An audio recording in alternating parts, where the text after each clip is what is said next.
सभी साथियों से निवेदन है, तुरंत अपना स्थान ले लें, सभी पंडाल के अंदर आ जाए। सभी साथियों को भारत माता की। प्रथम उस मां भारती का जय घोष जिसका अन्न और जलम ग्रहण करते हैं। मैं सभी युवा साथियों से आग्रह करूंगा, अपने पूरे जोश और उत्साह के साथ मां भारती का जय घोष करेंगे, बोलेंगे भारत माता की। भाई ये पंजा नहीं दिखाना।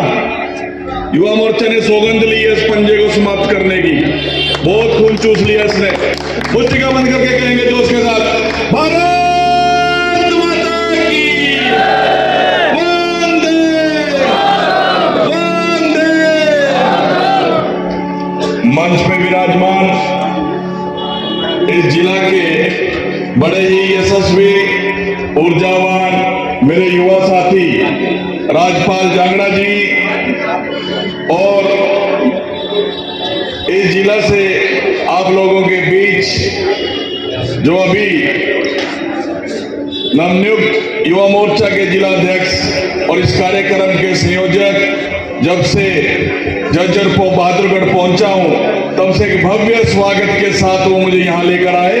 ऐसे मेरे लाडले छोटे भाई शेखर यादव जी मेरे साथ प्रदेश में महामंत्री और बड़े ही ऊर्जावान जठेड़ी गांव से सरपंच, पूर्व में जिला के अध्यक्ष रहे ऐसे भाई योगेश जठेड़ी जी, आप लोगों के बीच में आपके अपने बेटे, आपके भाई और युवा मोर्चा में प्रदेश उपाध्यक्ष, पूर्व में जिला के जिलाध्यक्ष रहे ऐसे मेरे भाई नवीन बंटी जी,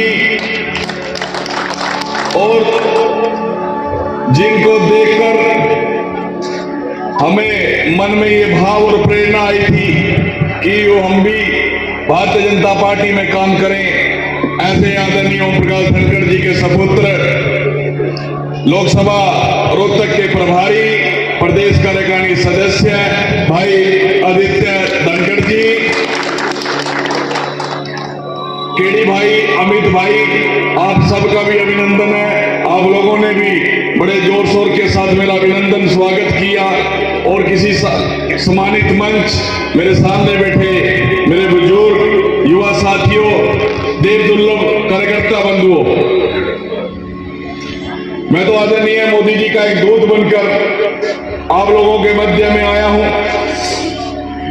आदरणीय मोदी जी ने पिछली 25 जनवरी को नव मतदाता सम्मेलन के माध्यम से 1 करोड़ से अधिक युवाओं से सीधा संवाद किया। अपने आप में एक ऐतिहासिक, आज तक किसी भी देश के राष्ट्रपति या प्रधानमंत्री जी ने इतने युवाओं से बात नहीं की थी, और उसके अंदर 1 लाख से अधिक युवाओं की भागीदारी हमारे हरियाणा प्रदेश के युवाओं की थी। तो दोस्तों, जैसे कि मुझसे पहले सभी वक्ताओं ने आपको बताया कि 2014 के अंदर जब भारतीय जनता पार्टी और आदरणीय मोदी जी की सरकार बनी, उससे पहले मैं आपको ले जाना चाहता हूं, क्योंकि हमारे बीच में ऐसे भी हमारे साथी हैं, ऐसे हमारे भाई हैं जो पहली बार अपने मत का इस्तेमाल करेंगे, जो पहली बार वोट डालने अपने मतदाता केंद्र के अंदर जाने का काम करेंगे। दोस्तों, उनको बताना और समझाना जरूरी है, क्योंकि 2014 के अंदर जब मोदी जी की सरकार बनी, उनकी आयु आज 9 साल की रही होगी। उनको राजनीतिक समझ नहीं थी, वो तो सिर्फ अपने परिवार और अपने पड़ोस के अंदर उलझे हुए थे,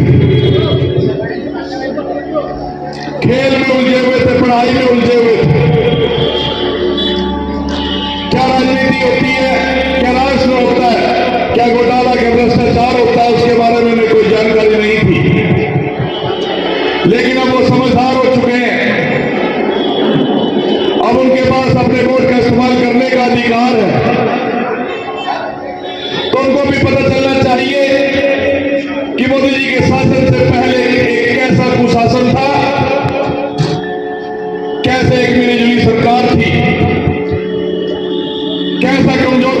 मंत्री था जो दिल्ली में बैठे अपने अकाउंट के द्वारा दबाएंगे वो रिमोट से चलने का काम करता था।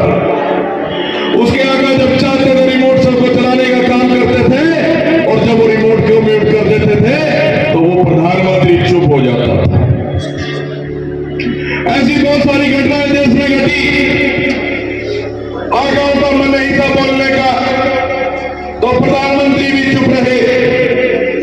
दुर्भाग्य था हमारे देश का।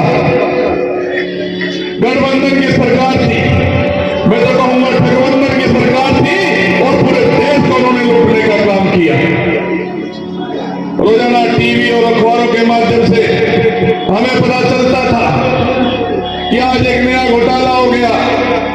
सबके अंदर होड़ लगी थी कि देखो कौन किससे ज्यादा देश को लूटने का काम करता है। और मैं आपको बताना चाहूंगा, इतना तो मुगलों और अंग्रेजों ने भी देश को नहीं लूटा जितना इन्होंने 10 साल के अंदर लूटा था। युवाओं का भविष्य अंधकार में था। युवाओं को एक हल्की सी उम्मीद, एक किरण नजर आई। एक प्रदेश के मुख्यमंत्री जिसने अपने प्रदेश को भारतवर्ष के अंदर एक मॉडल करके खड़ा करके दिखाया। विश्व पटल के अंदर गुजरात की वाहवाही हो रही थी।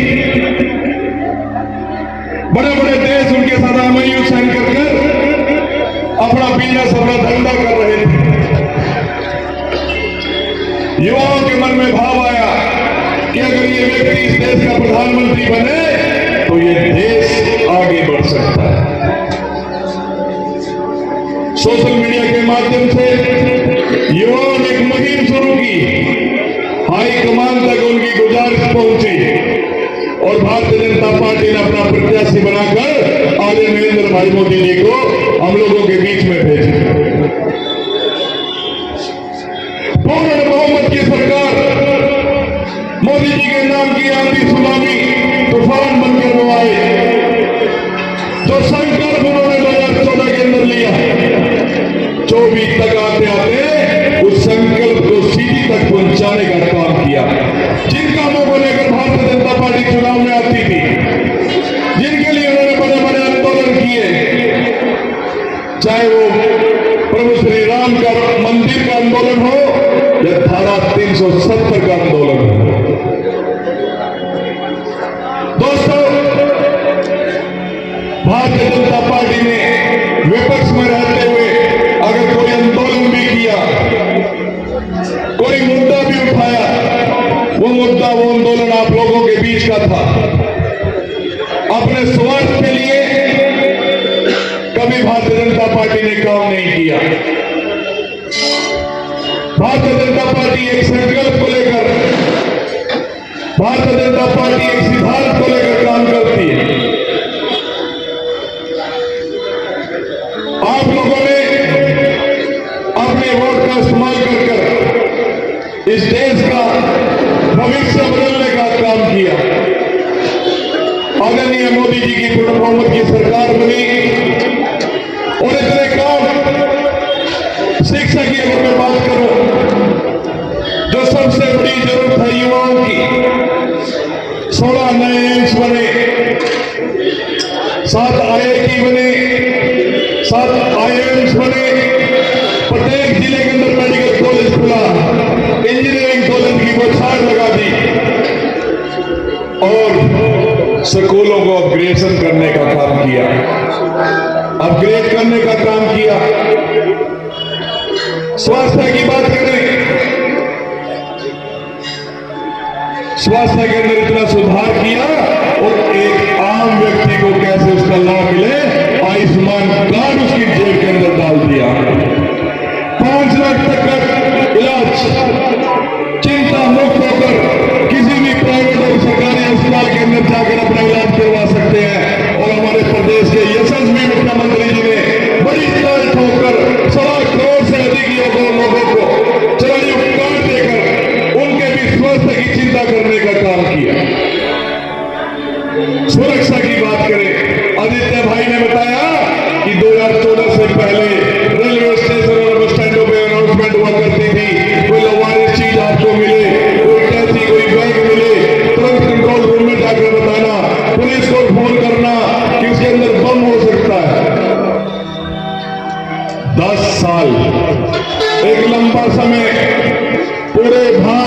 अंदर एक भी बम ब्लास्ट नहीं हुआ, कोई आतंकी हमला नहीं हुआ।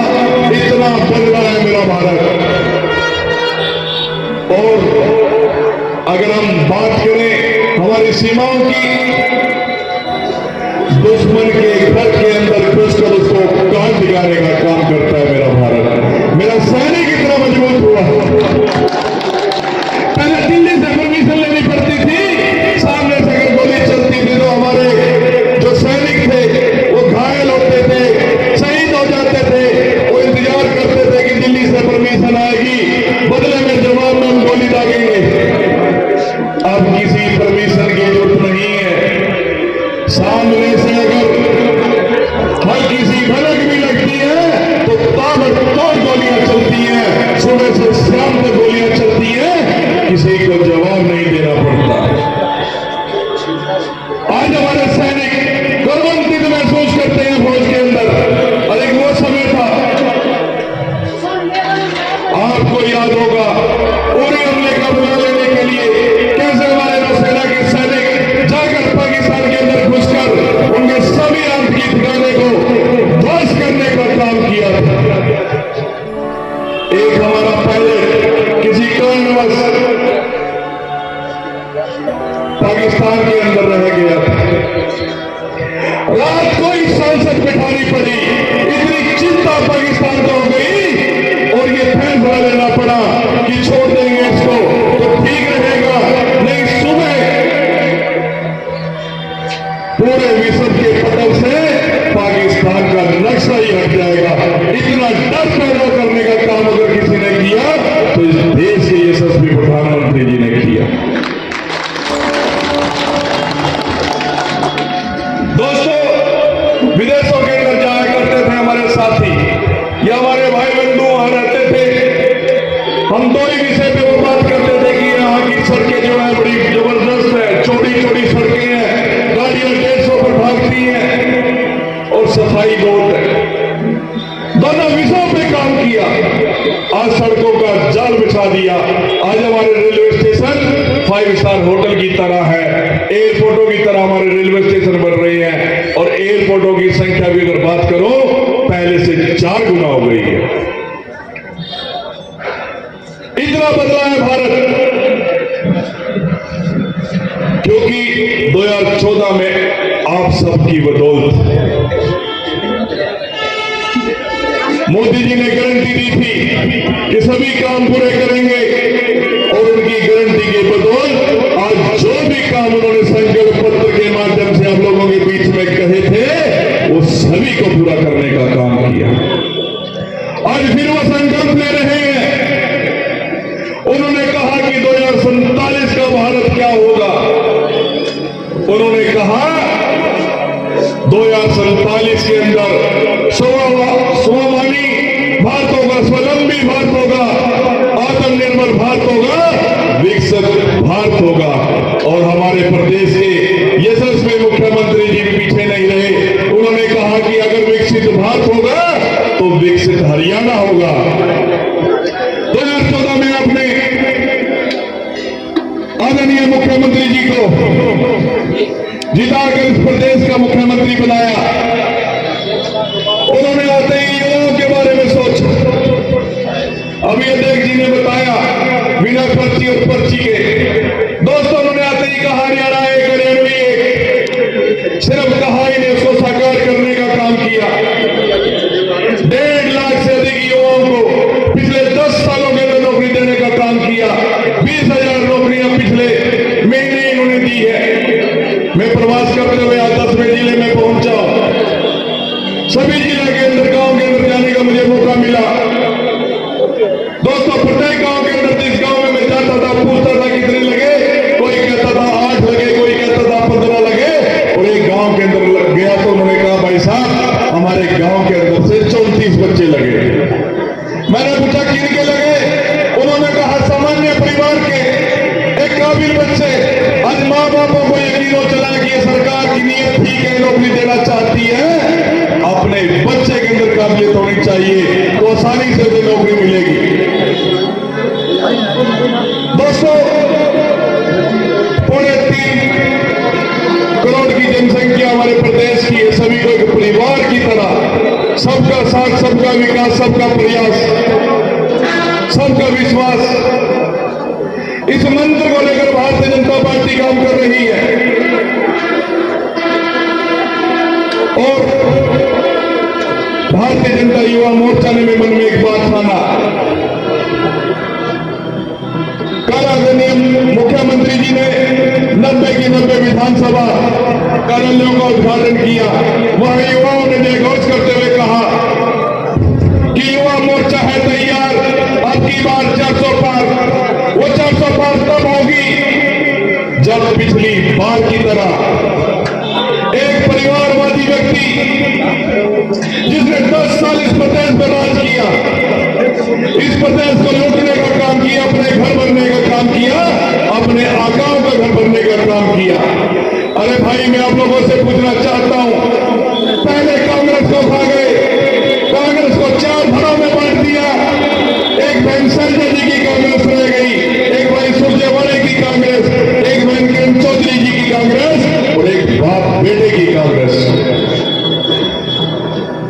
चुनाव आते हैं तो मुख्यमंत्री कौन बनेगा? अब्दुल साहब छाती पे हाथ मार के कहते हैं कि मुख्यमंत्री मैं बनूंगा। लोकसभा की बात आती है तो कहते हैं लोकसभा में लड़ूंगा, मेरा बेटा लड़ेगा। पिछली बार आपको याद होगा, सोनीपत से भूपेंद्र सिंह जी लड़े थे और रोहतक से दीपेंद्र। और मैं धन्यवादी हूं आप लोगों का, रोहतक के सभी कार्यकर्ता बंधुओं को, सारी जनता का। लड़ने में चुनाव दीपेंद्र आया था, आप लोगों ने उसे पेंचर करने का काम किया, दीपेंद्र से बिग पेंचर बनाने का काम किया। और आज का जो उत्साह, जो उल्लास मैंने देखा, मुझे यकीन हो चला, मैं हाईकमान तक भी ये बात पहुंचाऊंगा, शीर्ष नेतृत्व तक भी ये बात पहुंचाऊंगा कि झज्जर का सारा युवा, सभी कार्यकर्ता पूरे जोश में है। और आने वाले चुनाव के अंदर अगर वो व्यक्ति दोबारा यहां से चुनाव लड़ने आया तो उसकी हवा हवाई जो बातें हैं पुनः उसे पेंचर करने का काम करेंगे। पिछली बार तो कुछ वोटों से हराया था, अब की बार जमानत जब्त करने का काम उसका करेंगे। ऐसा भाव मैंने कार्यकर्ताओं के मन में देखा। दोस्तों, सिर्फ अपने परिवार के बारे में सोचते हैं वो व्यक्ति। राज्यसभा चुनाव आता है तो कौन जाएगा? दीपेंद्र जाएगा। लोकसभा चुनाव आता है तो कौन लड़ेगा? दीपेंद्र लड़ेगा। आज उनके पुराने साथी वे छोड़कर जा रहे हैं। क्यों? वो सिर्फ अपने परिवार और अपने बेटे के अलावा कुछ उन्हें दिखाई नहीं देता। तो दोस्तों, मैं तो यही निवेदन करने के लिए आप लोगों के मध्य में आया हूं। अगले 10 दिन के बाद आचार संहिता लग जाएगी। आप कमर कस लीजिए। सभी लोग भारतीय जनता पार्टी को वोट देना चाहते हैं। कंडीशन सिर्फ एक है कि आपको घर घर जाना पड़ेगा, आंखों में आंखें डालकर सम्मान के साथ वोट मांगना है। लोग वोट देने के लिए तैयार हैं। मैं कहता हूं अक्सर, जब हमारे आस पड़ोस के अंदर रिश्तेदारी में कोई ब्याह शादी होती है तो हम भी इंतजार करते हैं कि जब हमें पता चलता है कि फलाने के बच्चे का ब्याह है, जब तक लौंडा और कार्ड हमारे घर नहीं आ जाता, हमारे मन में यही रहता है कि भाई कार्ड तो आया नहीं, शादी तो है, पता चला, और आपस में डिस्कशन भी करते हैं। इसी तरह लोग वोट देना चाहते हैं। बस यही है, यही आप लोगों से हाथ जोड़कर विनती है कि अपने जीवन के आने वाले ये 60 दिन पार्टी के काम में लगा देना। आदरणीय मोदी जी की गारंटी है कि वो आने वाले 60 साल बना देंगे। इसी के साथ मैं उस महाभारती का जयघोष करते हुए, प्रभु श्री राम का जयघोष करते हुए अपनी वाणी को विराम दूंगा।